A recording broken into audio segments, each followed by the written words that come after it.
Welcome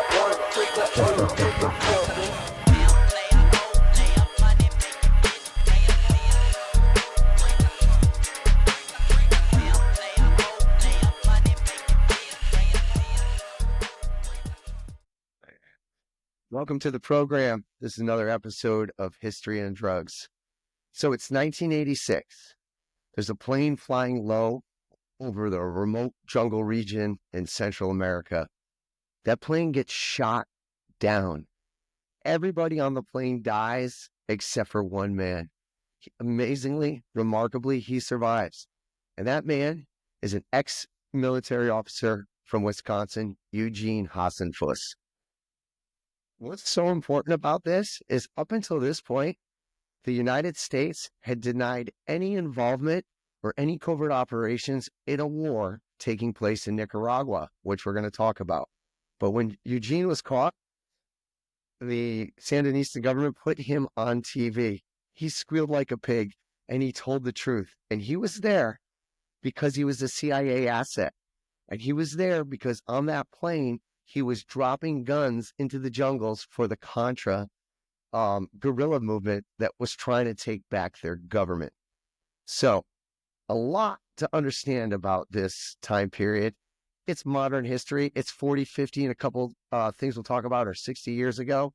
But it is a time in history where our own government, through the CIA and other agencies, were basically complicit in creating a cocaine crack epidemic this country has never seen. And it's really important to talk about. And to this day, nobody has really taken full accountability. There has been no penalties for it. And it hasn't just happened in Central America. It's happened in other parts of the world. So some people will argue that the CIA's responsibility is to protect America by doing stuff like this. So let's set the stage. When you investigate this topic, it gets very confusing. There are so many players involved, so many dots and arrows to connect because it's the CIA. They don't make anything simple. They're not trying to streamline it so you can catch one guy and figure out, hey, the U.S. government was involved. So when you start hearing all the names and the countries and all that, it gets really laborious and just boring. And so I don't want to lose anybody if you're interested in this topic. So I'm only going to mention a couple of the players. I'm going to keep it topical and summarize the content so you get a pretty firm understanding of what the hell went on. So what was happening in 1979 is Somoza took back the government of Nicaragua, right? And most of the people didn't want that to happen. He had a military group called the Sandinistas. The United States was not happy. Ronald Reagan was the president. And the reason he wasn't happy is because they had ties with Cuba and Russia. And it was, for the first time, communism was coming into our backyard since Cuba, right? And you remember how well the Bay of Pigs went with John F. Kennedy. So the Reagan government wanted to shut this down. They wanted to get involved with overthrowing this government and letting the Contra guerrilla movement take over and reinstate a so-called democracy that America could back or whatever. So Congress at the time was Democrat. Reagan was a Republican. And so the Democrats basically said, no, you're not using any agencies or funding to help overthrow a government in Central America. We don't do that sort of stuff, which is funny. And this is why politics is really such bullshit, because that was the Democrats then. Today, the Republicans are like, no, stop sending money to Ukraine and fighting a proxy war. We don't do that kind of stuff, but the Democrats want to. So it doesn't matter which party's in charge. If one of them has the greatest solution for a giant world problem we all agree would solve it, the other side's still going to be just no, you're not getting credit for that. So politics sets up some serious covert operations here, which would have a lasting impact from a drug perspective for generations. So Congress passed the bill. It was like the Bowling Law. And it basically said there's no agencies can use funding for this. So the CIA and the Reagan administration found one loophole to go around it. So Congress quickly came back and passed an amendment to the Bowling Law that says you can't do that either. So essentially, there was no way to get the Contras money to help them fight the war. And of course, we weren't going to put any U.S. troops on the ground. So here's what happened. If you were a child in the 1980s, I was, you remember on TV, there was only a handful of TV stations. They really controlled the information we had at the time. It's not like today where you can pick podcasts or social media channels or whatever news station or streaming app you want to get your information. Back then, there was like 4 or 5 major sources to get it on TV, and then a couple big newspapers, and all the local newspapers followed suit. So what was on in the 1980s was something called the Iran-Contra affair. And it seemed like as a little kid, for me, it was on every day, and it was so boring. And I just remember this guy. It was all about this one dude, Oliver North. Well, Oliver North eventually took the fall for Reagan for this. But what does Iran have to do with a war in Central America? This is where it gets confusing, but we're going to simplify it just so you get a basic understanding of it. At the time in the 1980s, Iran actually had U.S. hostages. I'm pretty sure they killed one of them, but they were looking to buy weapons. The U.S. couldn't sell them weapons. Everybody would get voted out of power. We would lose credibility around the world. So Oliver North, the man at the center of the Iran-Contra affair, was the head of the NSA, some bad specifics. But he was basically running all the covert operations of multiple agencies and protecting America. So what he did was he went to Israel and said, listen, we want you to sell these weapons to Iran. We'll have somebody come in and backfill your weapons. And even though, let's say it was $1 million of weapons, we want you to sell them for $10 million. Iran's desperate. Nobody will sell to them. This way we can make money. So Oliver North set this up. He didn't do it in public. He didn't do it through regular channels and agencies. He did it covertly. And that's why he was having a hearing to potentially go to prison for basically violating a lot of the ethics and rules and laws of the American government. So he orchestrated the deal through some other players, and they made $8 or $9 million on the sale of guns. And they did this so they could use that money to turn around and funnel it to the Contras in Central America to fight their insurgent war against the Sandinista government and try to take back the country. All right, but there was a lot of problems there. Okay, now we had this money. We had to get it to them, but they wanted weapons, so we brought more weapons. But how was the American government going to get weapons and money to this small Central American country if we couldn't use any of our agencies and nobody can know about it? This is where drugs come in. So the DEA, the FBI, the CIA, they were already following a lot of the drug stuff. This was the time of Pablo Escobar, the original cocaine god daddy of the world that was just flooding Miami with cocaine, just boom, boom, billions and billions of dollars. But they were also flying tons of cocaine from Panama and Central America and South America. So Oliver North directed his assets to tap the pilots. And by tap, I don't mean wiretap. I mean tap on their shoulder and say, hey, we need you. So he basically used these pilots that were already flying smuggling routes for drugs to fly guns back to Central America, and nobody would know. And that's why Eugene Hassenfuss was on a plane flying over the jungle in the beginning of the story. Because when that plane landed, what it was going to do was a truck would come up and load it with fuel, and another truck would come up and load it with tons and tons of fucking cocaine. And now you have all these planes with cocaine that were using the same routes that the CIA orchestrated, the same pilots, the same airfield. And now they had to come back to America and land. Well, how are you going to do that? Isn't the Border Patrol going to stop you? Right? How are you going to find a bunch of drugs in the country? Are we going to turn our backs on that? We are. So what happens is in different parts of the country, and here's where it's corroborated, there's about 8 or 9 pilots. Some of them were already in prison for other charges. Nothing they said to the press, in court, or attorneys was going to lower their charges. They were already convicted. Most of them have corroborated this information. They don't even know each other. They've corroborated the same details separately. And we know this because there was some great journalistic values back in the 80s. A lot of like TV shows like Frontline and 57th West and some newspaper reporters, they did the heavy lifting. And these pilots all confirmed that, yes, we flew drugs here And in some cases, we landed in Homestead, Florida, where the Air Force and the CIA used the base. Now, we're not saying the Air Force knew what was going on, because somebody from higher up obviously gave a directive, hey, we got a small plane landing, just let it go. And that's basically what happened. Now, there was also small planes landing in Arkansas, Nima, Arkansas. And you know who the governor there was? Bill Clinton, right? And I think if you watch the movie Blow, I think there's a scene about this where Barry Seal, he was a famous drug smuggler who's dead now, and eventually the CIA turned on him. But he was one of the guys flying drugs in, and they were landing in Arkansas. And they were landing all over the country. But what was happening is that cocaine was going to turn into billions of dollars instead of millions of dollars, because a gentleman with the last name of Blandone was out in Los Angeles, and he wasn't like the drug dealer that you think of. He had an MBA. His job was to source agricultural products and pricing and supplies around the world for his government. This was a smart man.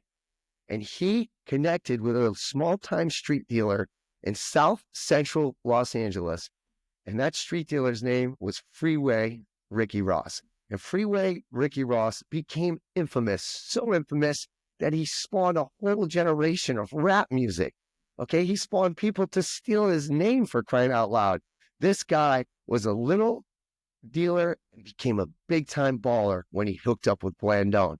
So Blandone was sourcing the cocaine, getting it to Ricky Ross. They were making a shitload of money. But then he started telling about, hey, what they're doing in Bolivia and Peru is they're actually cooking it up. Okay, that way we can sell it for cheaper. Instead of just rich white people buying it for $100 a gram, we could start selling little bitty rocks of it for like $5, $10, even $1 if we have to. We'll increase the volume, the quantity, and the capacity of what we're selling. And through basic economics, we're going to make shitload more money. And that money is going to go back to the Contras so they can buy more guns. The U.S. CIA can let it load on the planes and come back in. So we got guns down, cocaine back. Guns down, money down, cocaine back. And so it's so hard to say. Freeway Rick Ross started cooking up the cocaine, and what he called it was Ready Rock, which we know as crack. And now starts the infamous crack epidemic of the 1980s that would have a lasting impact on generations of poor Black families. Through today, we still have problems. The incarceration rates for Black people that were busted with a little rock of cocaine compared to a white person that was busted with like an eight ball of cocaine, that little rock of crack, which is just cocaine cooked down with baking soda, versus it got them like 10, 15, 20 years in prison, where the cocaine that was way more got the white guy a year, maybe a drug program, maybe 10 years if they thought he was dealing. And some of those people are still in prison today. And they would never have had that Ready Rock if the U.S. government did not let Blandone and Rick Ross flood the streets with crack. It got so bad in L.A. that people were selling their children, their cars, going homeless, losing their houses. All of a sudden, gang violence started. Guns were flooded on the streets. Blandone made sure Rick Ross and his crew were able to protect themselves, because now you got crackheads. The Bloods and the Crips got involved. And all that great rap music in the 808 Compton busted out of this generation. So you got like white kids like me in the suburbs singing like gangster crack dealing songs from like NWA, and early Dr. Dre and Snoop Dogg even, and it all came out of the street crimes that were happening from the CIA allowing this amount of cocaine to come into our country.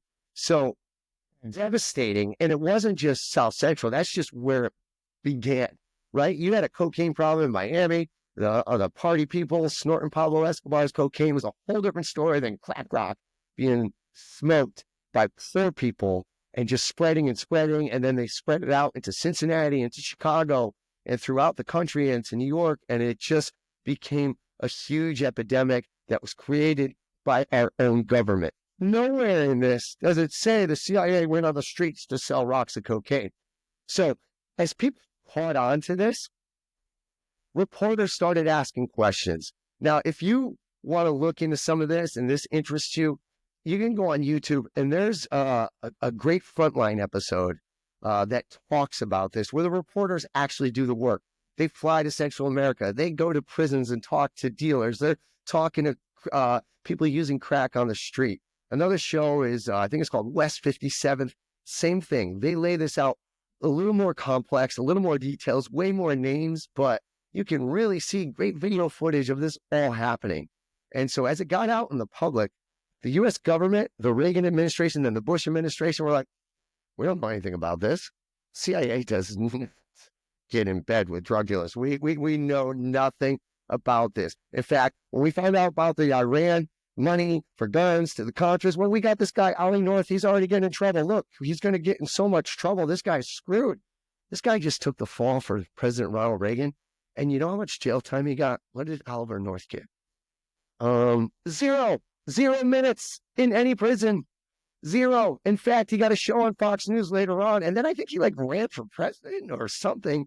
I don't know. I don't follow his life after, but there was no consequences for that, just that alone.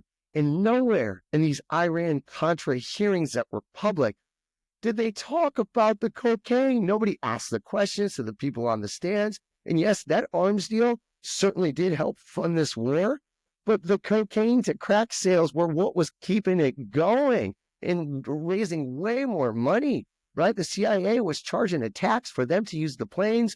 But more importantly, the Contras were selling the cocaine themselves so they could get the money to buy more guns. So it was just a partnership made in heaven if you were a guerrilla insurgency trying to overthrow a communist-leaning government to make Reagan and Bush proud. It got so bad because of the coverage, but the CIA started denying it.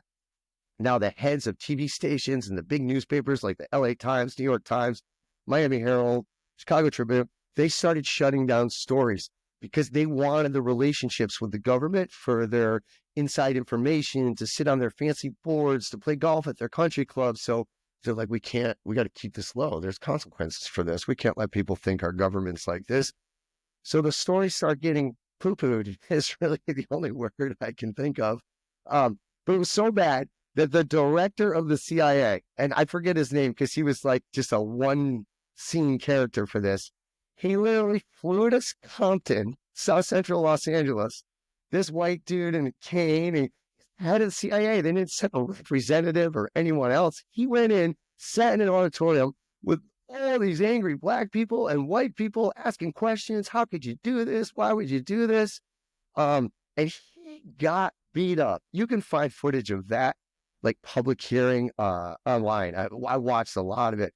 It's crazy. Needless to say, the head of the CIA, that gentleman, was fired 30 days later. So he did not last very long. But this created public outcry. But the press, like I said, just started letting it go away. And that story slowly died out. Now, John Kerry at the time, was one of these lifelong politicians, was the head of, I think, the Senate Foreign Relations Committee. And he ran some hearings. And in like 1989, they released their hearing results. They're like, oh, yeah, there was some drug dealing going on. But the CIA, it doesn't look like they knew much about it, maybe a little, but no consequences. It kind of was brushed under the rug. And the people doing the investigation for a lot of this, the CIA, they were investigating themselves. Yeah, we did it. Yeah, that was us. That was us. Yeah, this guy did it. No, they're not going to tell on themselves. They're like a fraternity or brotherhood. And I'm not saying they don't do amazing stuff to protect this country, but this shit is crazy. And it's an astonishing amount of neglect and just stupidity in the lives of all these poor people in South Central Los Angeles and throughout the country. They were like disposable. Who cares if we addicted a mom, created a crack baby, that baby grew up poor, had another baby, that baby grew up poor, that one's addicted to crack, and that's like through today. We wonder why there's so much violence and crimes and gang. Well, we pour gasoline on the problem. And it's not just in the black neighborhoods. It was happening all over the country with cocaine and crack. Well, the U.S. government was behind it all. Now, this isn't conspiracy theory, because a news reporter came along in the early 1990s, and his name is Gary Webb. And what Gary Webb did was he was like, nobody got in trouble for this. Like, he had knowledge of the story, and his phone rang one day and a woman called him. And she was like, hey, come down to the courthouse. And Gary Webb worked for a small newspaper, the Mercury News. Nothing big, wasn't glitzy, glamorous. She's like, my boyfriend's on trial. She told him a little bit about the government and drugs and all that. And I think this would really be an interesting story. So she came down, and in her hand, she had like a file, a top secret, what do they call it? Deposition, right? That was sealed. But somehow she had it. No one ever said how she got it. So Gary Webb started learning about the stuff in this deposition. So of course he goes to the prosecutor of the case, starts asking him questions. Are you telling me the government's involved in this? And the prosecutor was like, we can't, like, this can't be in court. Well, this could be in court. So this guy gets acquitted. He gets off because the government prosecutor on this case, they did not want any of this out in court. Well, that lit a fire under the ass of Gary Webb. And he started talking to Rick Ross and looking into everything. And he started connecting the dots. And for the first time, very specific details of what was happening, from money from Iran with Israel, to the Contras, to the cartels, to the planes, to the states, to the street dealers. Gary Webb was unfolding it all. Now, the big media and newspapers, like, how's this story coming back again? And if this is real, why aren't we covering it? Why didn't we get any of this info? Like, who is this guy? How is he doing it? And so, of course, the CIA assets and the government starts going to these big newspapers, the editors, like, hey, shut this down. We never talked to him. He never even asked us about it. We don't know anything. So these big newspapers decided that if they couldn't be first, they were just going to discredit and destroy the life of Gary Webb for their pals in the government. And so now their stories that had much more readership started being about Gary Webb. And what happened is Gary Webb's story, called Dark Alliance, right, which he later put into a book, which also became a great movie in like 2015 called Kill the Messenger. The internet was just becoming popular at this time in the 90s, so it spread. And then the responses to his life and character assassination also spread. He got fired. The government never at the time accepted any type of responsibility. But finally, in the late 1990s, when President Bill Clinton was getting down and dirty with his intern, Monica Lewinsky, and if you were alive during that time and you were an adult or higher, like just of adult age or higher, that consumed every single person all day long. It's all everybody talked about. It was on the news. It was everywhere. So during this time, what do you think the CIA did now that they got ousted? They released their own report. And in that report, they said, well, you know what? Yeah, it looks like we did actually work with known drug dealers, pirates, and smugglers. And it is quite possible that they were using, bringing back drugs, but we didn't have any direct implication in selling drugs. And no one really paid attention to that. No one asked the questions because the Clinton scandal was happening. So well played on the CIA to release that right at that time, right? Now, a few years later, Gary Webb, he couldn't work anymore. Nobody was taking him seriously. He shot himself in the head and committed suicide. It's awful. He shot himself twice. There's conspiracies there. I'm not going down that rabbit hole. I have not looked at the coroner's report or autopsies on this. I don't know. I've known people, unfortunately, I'm sure many of you have, that have killed themselves with a weapon, but none of them have shot themselves twice. So who knows what happened to Gary Webb? It's awful for him, for his family, all the negative stuff that came out of his life to try to discredit him. But finally, when he was already dead and gone, and I think this is the early 2000s now, more people came out. They corroborated almost everything he reported was true.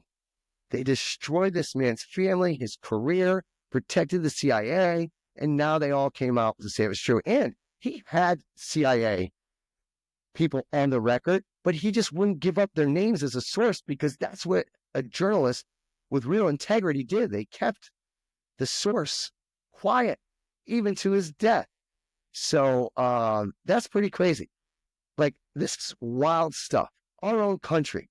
And this is not the first and probably the last time the American government impacted people throughout history with drugs. And of course, the future, if it's not the last time. They had relationship in the French Connection. They had relationship with, I believe it was after World War II, the Corsican Mafia, right? This stuff's all documented. Those people are gone and dead now, and those files are public. You can go to the CIA's website and you can look up the stuff on Gary Webb, what he found, and the Dark Alliance stories, and the Contra affair, and these old ties. And it's all there. It's right on the computer. It's like, holy shit, this happened. And no one has received any consequences for it. It's crazy. Now, another little piece of this that happened prior, when I was researching Eugene Hassenfuss, it turned out he was actually stationed in Laos right ahead of the Vietnam War, when the Vietnam War wasn't supposed to be public, right? So that went through like Kennedy and Johnson and Nixon. It went through everybody, and like it was the same type of thing. We were funding a proxy war in Vietnam at first before we sent troops there, and it was a disaster, to push back communism because that was our mission in the world. And I don't believe we've ever won any of these direct wars where we proxy fight with Russia. It's crazy. We just did it in Syria, right? We're doing it in Ukraine, right? Ukraine's fighting Russia. We're just guns, money, guns, money, guns, money, right? We did it in Syria, except for there's like rebels on the ground, guns, money, fight Russia, fight Russia. We did it in Afghanistan, right? When Osama bin Laden was on our side, guns, money, guns, money. So this is what the U.S. does. But the drug part, because you couldn't get the money from Congress, because the American people weren't buying the bullshit, that's not right. And that's wrong. So back to Hassenfuss. Hassan, what a great name. He's in Laos, stationed there. Now, he has no ties to this next quick little comment here. It turns out we're trying to fund guerrilla groups in that region to push communism back in the late 60s, right? It like really before we had a full-blown boots on the ground military in Vietnam. And there was a place in Laos with an airfield where this dude that I can't pronounce his name, he grew poppy. And we know from all the other episodes, what poppy gets you: opium, heroin, morphine, the stuff that's been around for thousands and thousands and thousands of years. And that was like their number one product, besides just being rice farmers. So he had all this poppy, he was cultivating it, selling it, and now an opportunity was seen there. So the CIA coordinated an airfield there. And through Air America, with our pilots, it turns out they started transporting this dude's opium. And they were transporting it through something called the Golden Triangle, went into Vietnam, into Burma, then to different parts of the world. But when the war got big and started, and this is where this is up, these statistics are effed up, man. A lot of that turned into heroin, was brought into Saigon, sold to American soldiers in the Vietnam War.